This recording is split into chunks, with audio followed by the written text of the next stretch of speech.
વલસાડ જિલ્લા local crime બ્રાન્ચની ટીમે પારડીના કલસર 2 માઇલ 4 રસ્તા પાસેથી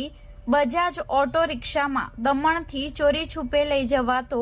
1,91,208 રૂપિયાના વિદેશી દારૂના જથ્થા સાથે એક ઇસમને ઝડપી પાડ્યો।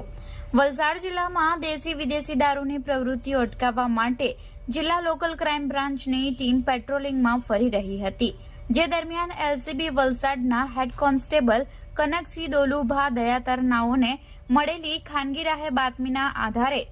એક રિક્ષા નંબર GJ15TT1233 માં દમણ ખાતેથી બજાજ ઓટો રિક્ષામાં ચોરી છુપે દારૂ લઈ જવાઈ રહ્યો છે, જેના આધારે એલસીબી પોલીસની ટીમે પારડીના કલસર 2 માઇલ 4 રસ્તા પાસે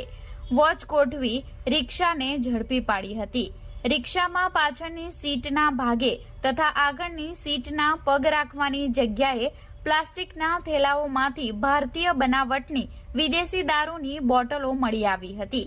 વિદેશી દારૂની બોટલ નંગ 467, જેની કિંમત 1,91,208 તેમજ રિક્ષાની કિંમત 30,000 મળી કુલ 2,21,208 રૂપિયાનો મુદ્દામાલ પોલીસે કબજે લઈ પકડાયેલ આરોપી મિનેશ જગદીશભાઈ માહિયાવંશીની ધરપકડ કરી પ્રોહિબિશનનો જથ્થો ભરી આપનાર ઇન્દુબેન મહેશભાઈ પટેલ રહે કલસર સડક ફળિયા ને વોન્ટેડ જાહેર કરી તમામ મુદ્દામાલ કબજે લઈ પારડી પોલીસ સ્ટેશન ખાતે પ્રોહિબિશન અંગે ફરિયાદ દાખલ કરી છે।